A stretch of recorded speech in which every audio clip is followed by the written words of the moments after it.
Welcome back दोस्तों, स्वागत है आप सभी का आपके अपने YouTube channel study circle VC पे। आइए दोस्तों, इंग्लिश सीडीपी का कुछ इंपॉर्टेंट क्वेश्चंस पे डिस्कशन करते हैं फटाफट से, है ना। स्टार्ट करते हैं। क्वेश्चन नंबर 75 तक जो है आपका वो पैसेज का क्वेश्चन था, उस पर हम डिस्कशन नहीं करने वाले हैं फिलहाल अभी। आगे चलते सीडीपी की अगर बात करें तो सीडीपी में पहला क्वेश्चन है आपका आज का, question number 76।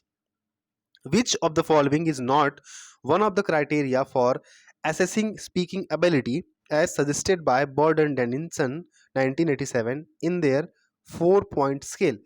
Bird and Denison ने 1987 में उनके जो 4 पॉइंट थे उनमें कौन सा पॉइंट इसमें नहीं बताया है, ठीक है। वो गलत गलत है। Which one is odd type का है, मतलब कौन सा इसमें नहीं है। पहला बोलता है pronunciation, use of vocabulary and fluency, ये उन्होंने कहा है, सही बात है। Response to the task with limited communication की बात भी उन्होंने की है। तीसरा है ग्रामेटिकली करेक्ट स्ट्रक्चर्स, ये उन्होंने नहीं कहा है दोस्तों।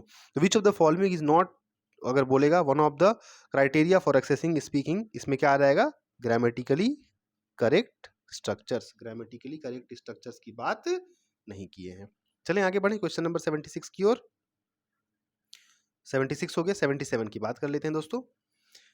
बोलता है miss Ranjana tells stories to her learners in the class, she asks some questions during the story, ठीक है।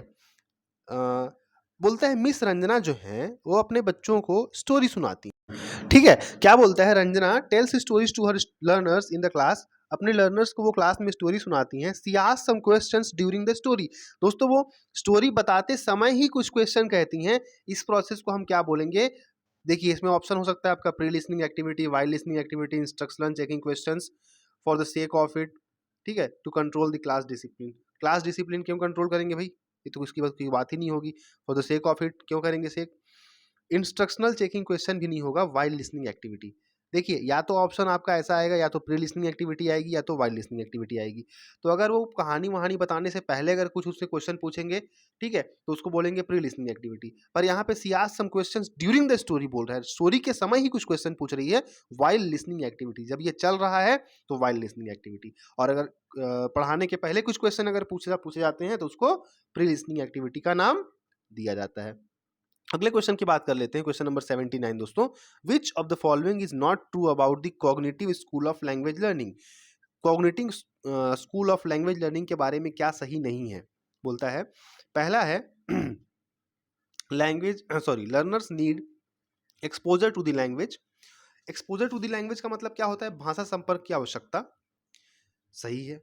नॉट की बात किया, which is not true about it. Human beings are born with an inbuilt device in their brains which helps them to discovering the underlying rules of the language, ये भी कहीं ना कहीं सही है। Learners must be corrected as soon as they make mistake in order to avoid fossilization, ये गलत है दोस्तों। Which of the following is not true about the cognitive school of language learning, नहीं, ये नहीं है। ऑप्शन नंबर सी जो है आपका नहीं है, और यही पूछा है आपसे, है ना। Which of the following is not true about, is not true, है ना। तो क्वेश्चन नंबर 79 का ऑप्शन नंबर सी सही हो गया। आगे बढ़ते हैं दोस्तों, क्वेश्चन नंबर 78 की बात कर लेते हैं। देखिएगा बड़ा बढ़िया क्वेश्चन है ये। इस टाइप के क्वेश्चन में अगर आपको एक पॉइंट भी अगर सही से बनता है तो आप यहाँ से इजिली इसको क्रैक कर सकते हैं। जैसे कि मान लीजिए मेरे को कुछ नहीं पता है, थर्ड में अगर आपको इंग्लिश जरा भी नहीं आती है तो थर्ड देखेंगे आप, आर्गुमेंटेटिव राइटिंग जो थर्ड नंबर है। अब आर्गुमेंट करना मतलब क्या होता है दोस्तों, बहस करना, अपने पॉइंट को सही करना कि नहीं मैं बोलूंगा मुर्गी का एक टांग है मतलब मुर्गी का एक टांग है, ठीक है। हाथी उल्टा चलता है मतलब हाथी उल्टा चलता है, ठीक है। कौवे की सूंड होती है तो कौवे की सूंड होती है। मतलब आर्गुमेंट मतलब बहस करके अपने आप को एकदम सही कर लेना अपने बारे में कि हाँ सब चीज सही है। तो देखिए इसमें आप आर्गुमेंटेटिव राइटिंग थर्ड में ऐसा कुछ आपको ऑप्शन मिल रहा है क्या बी साइड में, कि कहीं पे कुछ सपोर्ट वपोर्ट का बात कर रहा है, पॉइंट वगैरह का बात कर रहा है, सीक्वेंस नहीं, सीक्वेंस तो थोड़ा दूसरे में आ जाएगा। तो देखिएगा ऑप्शन जो आपका थर्ड नंबर है, थर्ड के लिए ऑप्शन नंबर 1 सही बैठ रहा है। थर्ड के लिए आर्गुमेंटेटिव राइटिंग के लिए फर्स्ट सही बैठ रहा है। Taking a point of view and supporting it, अपना कोई भी एक पॉइंट ऑफ व्यू रख रहे हैं उसको खुद सपोर्ट कर रहे हैं, ये आर्गुमेंटेटिव राइटिंग का बहुत वो है, ठीक है। चलिए तो देख लेते हैं थर्ड का फर्स्ट कहीं पे मिल रहा है क्या दोस्तों अपने को। देखिए अब देखिए थर्ड का फर्स्ट 2 जगह है, ऑप्शन नंबर फर्स्ट में भी थर्ड का फर्स्ट है, ऑप्शन नंबर सी में भी थर्ड का फर्स्ट है। अब बोलता है डिस्क्रिप्टिव राइटिंग, अगर मैं डिस्क्रिप्टिव राइटिंग की अगर बात करूं तो डिस्क्रिप्टिव राइटिंग मतलब होता है किसी व्यक्ति के बारे में डिस्क्राइब करना, किसी जगह के बारे में, किसी इवेंट के बारे में डिस्क्राइब करके लिखना, डिस्क्रिप्टिव राइटिंग है ना। अब देख लीजिए ऑप्शन, तो डिस्क्रिप्टिव राइटिंग में भी क्या सही हो जाएगा दोस्तों, यहाँ अगर मैं देखूं डिस्क्रिप्टिव राइटिंग में देखिए ऑब्जेक्ट, पीपल एंड इवेंट्स की बात कर रहा है, तो फर्स्ट का क्या हो गया, थर्ड हो गया, फर्स्ट का क्या हो गया, थर्ड हो गया। अब मिला लेते हैं फर्स्ट का थर्ड कहाँ है, बस देखिए या तो ये सही था या तो ये सही था। अब फर्स्ट का थर्ड हमको कहाँ मिल रहा है, इन दोनों में सिर्फ ए में मिल रहा है ना, तो इसमें सही आंसर क्या हो जाएगा, फर्स्ट का थर्ड, सेकंड का सेकंड।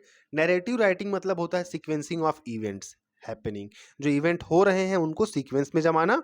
एंड फोर्थ का फोर्थ, परसुएसिव राइटिंग मतलब क्या होता है, getting readers to change their view, readers को उनका व्यू चेंज करने का, अगर कुछ ऐसा कुछ अगर आप बता रहे हैं तो पढ़ा रहे हैं तो उसको हम कहेंगे परसुएसिव राइटिंग, परसुएसिव लेखन। क्लियर है, अच्छा क्वेश्चन था, इंपॉर्टेंट है, इसको आप अच्छे से देखिएगा या इसका शॉर्ट नोट्स बना लीजिएगा।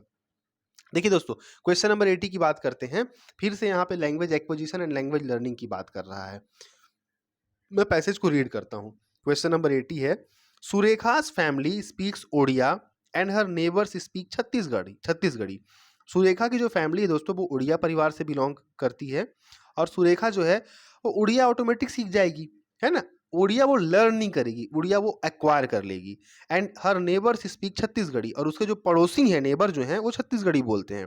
With the passage of time she speaks Odia and Chhattisgarhi both fluently. अब भाई अपने घर में बच्चा है, सपोज करिए हमारे घर में कोई बच्चा है, तो अगर वो छत्तीसगढ़ी हम अब घर में अगर बोलते हैं छत्तीसगढ़ी लैंग्वेज, तो ऑटोमेटिकली वो बच्चा छत्तीसगढ़ी सीख जाएगा। और अगर उसके पड़ोस में कोई अगर ऐसा परिवार है जो इंग्लिश बोलता है, तो बच्चा वो इंग्लिश भी सीख जाएगा, क्योंकि बच्चे जो होते हैं वो खेलते कूदते सामने वाले घर में भी जाएंगे, अपने घर में भी आएंगे, तो वहाँ से वो दोनों लैंग्वेज को क्या करेगा, वो लर्न नहीं करेगा, वो एक्वायर कर लेगा, क्योंकि उसको समाज से मिल रहा है, अपने आसपास की चीज़ों से मिल रहा है, उसको याद नहीं करेगा वो। तो यही हुआ सुरेखा के साथ, अपने परिवार से उड़िया सीख गई है, और अपने पड़ोसी से क्या सीख गई है, वो छत्तीसगढ़ी सीख गई है। With the passage of time she speaks Odia and Chhattisgarhi both fluently. Now in the light of the above phenomenon which statement is correct. तो ये दोनों सीख गई है। अब देख लीजिए, she acquired Odia and learn Chhattisgarhi, नहीं, लर्न थोड़ी किया, तो घर जाकर के सीख गई है ऐसे ही साथ में खेलते कूदते। सी लर्न ओडिया, नहीं। ऑप्शन नंबर सी है, she acquired both the language, बिल्कुल सही है, उसने दोनों लैंग्वेज को क्या किया है फ्रेंड्स, एक्वायर कर लिया है। ठीक है, she acquired both the languages. चलिए आगे बढ़ते हैं। Vidya is preparing for a competitive examination. Vidya एक लड़की है, बहुत इंपॉर्टेंट क्वेश्चन है, ध्यान से देखिएगा। Vidya is preparing for competitive examination while reading she underlines the key points. मैंने आपको प्रीवियस वीडियो में पूरा एक्सप्लेन किया था कि अगर पढ़ाई के समय scanning, skimming, intensive reading, extensive reading अगर आ रहा है, और कोई अगर बच्चा अगर हाईलाइट कर रहा है, किसी पॉइंट्स को अंडरलाइन कर रहा है, तो चुपचाप वो क्या है, आपका गहन अध्ययन के अंतर्गत आ जाएगा। गहन अध्ययन मतलब इंटेंसिव रीडिंग। तो 81 क्वेश्चन जो है दोस्तों आपका, ये क्या बोल रहा है 81 क्वेश्चन, कि वो क्या करती है, underline the key points, highlights the important facts, rights short notes about and in the margin. वो इंटेंसिव रीडिंग कर रही है फ्रेंड्स, वो क्या कर रही है, गहन अध्ययन कर रही है। इंटेंसिव रीडिंग मैं आपको प्रीवियस वीडियो में बता चुका हूँ, प्लेलिस्ट बनी हुई है इंग्लिश की, वहां पे आपको मिल जाएगा। वो क्या कर रही है, गहन अध्ययन कर रही है। क्लियर हो गया, चलिए आगे बढ़ते हैं नेक्स्ट क्वेश्चन की ओर। क्वेश्चन नंबर 84 बोलता है दोस्तों, dash the teaching of grammar is neither necessary nor sufficient for learning a second language. That is not necessary is proved by the first language learners success without it. That is not sufficient is proved by the second language learners lack of success. Whose proposition is this, किसका proposition है दोस्तों, ये जो sentence है, dash teaching of grammar is neither necessary not sufficient for learning a second language, that is not necessary is proved by the first language learners success without it, that is not sufficient is proved by the second language learners lack of success. ये बताया गया है sentence Newmark जी के द्वारा। किसके द्वारा दोस्तों, Newmark जी के द्वारा। तो इस प्रश्न का जो सही उत्तर हो जाएगा वो क्या हो जाएगा, ऑप्शन नंबर डी, न्यूमार्क। ठीक है, ऐसे एक आध दो क्वेश्चन आपको देखने को मिल सकते हैं, ध्यान रखिएगा। आगे बढ़ते हैं, क्वेश्चन नंबर 82 की अगर हम बात करूं, विच of the following is not included in the progress testing. बोलता है प्रोग्रेस टेस्टिंग में हम किसको शामिल नहीं करते हैं। क्वेश्चन नंबर 82 है आपका, प्रोग्रेस टेस्टिंग में किसको शामिल नहीं करते हैं? इनफॉर्मल ऑब्जर्वेशन को शामिल करेंगे, असाइनमेंट्स को शामिल करेंगे, प्रोजेक्ट्स को शामिल करेंगे, एंड टर्म एग्जामिनेशन को शामिल नहीं करते हैं दोस्तों, याद रखिएगा। ठीक है, प्रोग्रेस टेस्टिंग में एंड टर्म एग्जामिनेशन को शामिल नहीं करते हैं। क्वेश्चन नंबर 85 की मैं बात करूं अगर, विच of the following is not true about the cloud based language lab? एक क्लाउड बेस्ड जो आपका लैंग्वेज लैब है उसके बारे में क्या सही नहीं है? ठीक है, क्या सही नहीं है, क्या क्या है आइए देखते हैं। जो फर्स्ट ऑप्शन है वो बोलता है कि every users device as mobile, tablet और लैपटॉप इज लर्निंग यूनिट। ठीक है, सेकेंड ऑप्शन बोलता है, क्या बोल रहा है सेकेंड ऑप्शन, कि अ physical language lab with multimedia computers is required. It gives the learners spatial and temporal liberty to learn language. The teacher can see the progress of the learner from his or her own personal device as mobile, laptop or tablet. Is not true about a cloud based language lab. Cloud based मतलब जहाँ भीड़ भाड़, जहाँ एक से ज्यादा लोग या बहुत सारे लोग एक साथ होते हैं, उसके बारे में बोल रहा है क्या सही नहीं है। तो ऑप्शन नंबर सी देखेंगे दोस्तों, sorry option number B, a physical language lab की अगर मैं बात करूंगा, a physical language lab with multimedia computers is required. ठीक है, यही आपका क्या है, which of the following is not true about a cloud based language lab, क्या हो जाएगा, a physical language lab with multimedia computers is required, ये सही नहीं है ना। आगे बढ़ते हैं, क्वेश्चन नंबर 83 की अगर मैं बात करूं, mister Deepak finds a slow learner in his class. Mister Deepak को अपने क्लास में एक छोटा मतलब एक ऐसा बच्चा मिलता है जो जिसकी लर्निंग स्लो है ना। Which of the following actions must he take to bring the learner in the main stream? अब उसको मेन स्ट्रीम में लाने के लिए वो क्या करेंगे, गिव हिम और हर मोर होमवर्क। अरे भैया क्यों अधिक होमवर्क क्यों देंगे उसको, बिल्कुल गलत है। गिव हिम और हर वंस पर्सनल नोट्स, किसी एक बच्चे का नोट्स क्यों देंगे उसको। हाँ, थर्ड पॉइंट देखिए, स्कैप होल्डिंग। स्कैप होल्डिंग अपने आप में 100% पॉजिटिव होता है। ठीक है, तो चुपचाप स्कैप होल्डिंग देखिए और लगा करके आगे बढ़ जाइए। नेक्स्ट है, mister Kamal asked the learners to learn a poem by heart and recite. By heart मतलब उसको रट्टा मार लेना और उसको बार बार पढ़ना। This exercise aims to improve memory, integrate reading and speaking, improve listening, increase concentration. ठीक है, तो क्या हो जाएगा, इंटीग्रेट रीडिंग एंड क्या हो जाएगा दोस्तों, एंड स्पीकिंग, उनका पढ़ने का और जो है वो इंटीग्रेट कर दे, है ना। चलिए नेक्स्ट क्वेश्चन की ओर आगे बढ़ते हैं। क्वेश्चन नंबर 87 की अगर मैं बात करूं, in an elementary class while teaching speaking which of the following must be avoided? क्या अवॉइड करना चाहिए? ठीक है, तो टॉकिंग अबाउट एन ऑब्जेक्ट और टॉपिक ऑफ इंटरेस्ट, ये तो सही है। Expressing a need of something, ये भी सही है। टॉकिंग अबाउट एब्स्ट्रैक्ट आइडियाज, दोस्तों यही गलत है आपका, इसको नहीं करना चाहिए, इसको अवॉइड करना चाहिए कि this must be avoided.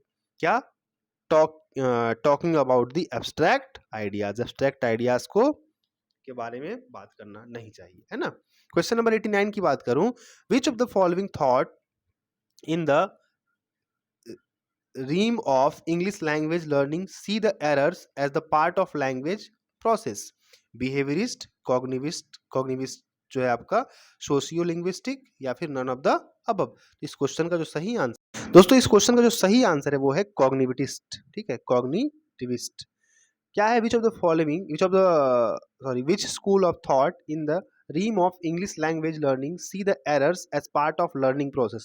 Errors को वो लर्निंग प्रोसेस की तरह देखते हैं। किस में देखते हैं, तो कौन देखता है, कौन से पार्ट में हम देखेंगे, तो आपका कॉग्निटिविस्ट, है ना, ध्यान रखिएगा। अगले क्वेश्चन की ओर आगे बढ़ते हैं। क्वेश्चन नंबर 88 की अगर मैं बात करूं दोस्तों, कि test of English as foreign language TOEFL or the International English Language Testing System IELTS are the examples of proficiency test, placement test, diagnostic test, progress। Diagnose थोड़ी कर रहा है, डायग्नोस की तो बात ही नहीं किया है, ये आपके प्रोफिशिएंसी टेस्ट की बात कर रहा है। ठीक है, ऑप्शन नंबर ए, किसकी बात कर रहा है, वो आपके प्रोफिशिएंसी टेस्ट की बात कर रहा है। आज के सेट का अंतिम प्रश्न है दोस्तों, Roshan can speak English and Telugu, Roshan जो है दोस्तों वो इंग्लिश और तेलुगु, अब देखिए फिर आ गया code switching and code mixing में ही आंसर है आपका, पहले ही बता चुका हूँ मैं, हर वीडियो में आपको बताता हूँ मैं। रोशन एक लड़का है, वो क्या बोलता है, वो इंग्लिश भी बोल सकता है और तेलुगु भी बोल सकता है। While speaking in English, English में बोलते समय ही sometimes uses words of Telugu. दोस्तों मैंने आपको बताया था कोड मिक्सिंग और कोड स्विचिंग। कोड स्विचिंग मतलब सीधे एक लैंग्वेज में बात करते करते उसी टॉपिक, मतलब जैसे कोई एक टॉपिक पे बात कर रहा है, मान लीजिए कंट्री के बारे में बात कर रहा है, अब वो बात कर रहा है हिंदी में, बात करते करते सीधे वो कोई और अदर जर्मन लैंग्वेज बोलने लगा, इंग्लिश में बात करने लगा, वो सीधे सीधे एक लैंग्वेज से दूसरे लैंग्वेज में मूव कर गया, उसको कहेंगे कोड स्विचिंग। स्विच करना मतलब मूव कर जाना। और कोड मिक्सिंग मतलब वो हिंदी में बात कर, हिंदी में ही पूरा बात करेगा, मेरे देश का नाम भारत है, मेरा देश बहुत महान है, मेरे देश में इतने राज्य हैं, इतने यूनियन टेरिटरीज हैं, केंद्र शासित प्रदेश हैं दुनिया भर का, और बीच बीच में कहीं वो क्या बात करेगा, वो केंद्र शासित प्रदेश की जगह क्या बोलेगा, यूनियन टेरिटरीज। मेरा देश बहुत महान है, ठीक है, मेरा कंट्री बहुत अच्छा है, मेरा कंट्री बहुत महान है। तो यहाँ पे बाकी सब तो हिंदी में था, लेकिन बीच में एक शब्द उसने किसका यूज कर लिया, इंग्लिश का यूज कर लिया। वो उसने पूरा का पूरा दूसरा लैंग्वेज यूज नहीं किया है, उसमें कुछ वर्ड्स यूज किए हैं इंग्लिश के या दूसरे लैंग्वेज के, तो इसको हम कहते हैं कोड मिक्सिंग। ठीक है, इसको हम क्या कहते हैं दोस्तों, कोड मिक्सिंग। याद रहेगा, code mixing and code switching. तो इस प्रकार आपका इस प्रश्न का जो सही उत्तर हो गया वो 90 का क्या हो गया, option number A, code mixing. I hope आपको वीडियो पसंद आया होगा, और ये सेकंड वीडियो था आपको इंग्लिश का आज का। वीडियो पसंद आया होगा तो बस एक ही रिक्वेस्ट है, चैनल को लाइक करें, सब्सक्राइब करें, और जितना अधिक से अधिक हो सके दोस्तों शेयर करें अपने दोस्तों तक, ताकि जिनको भी नीड है, ठीक है, मेरे वीडियोस की या प्रीवियस ईयर के क्वेश्चंस की, तो मैं खोज के आंसर की निकाल के, मॉडल आंसर को मैं आपको नहीं करा रहा हूँ, मैं उसके भी फाइनल आंसर जो आयोग ने लिया हुआ है उसके बेसिस पे मैं आपको सारे के सारे क्वेश्चन सॉल्व करवा रहा हूँ। ठीक है, उम्मीद करता हूँ कि आपको वीडियोस अच्छे लग रहे होंगे, आपको काफ़ी हेल्प हो रहा होगा। ठीक, मिलेंगे बहुत जल्द अगले वीडियो में, तब तक के लिए धन्यवाद।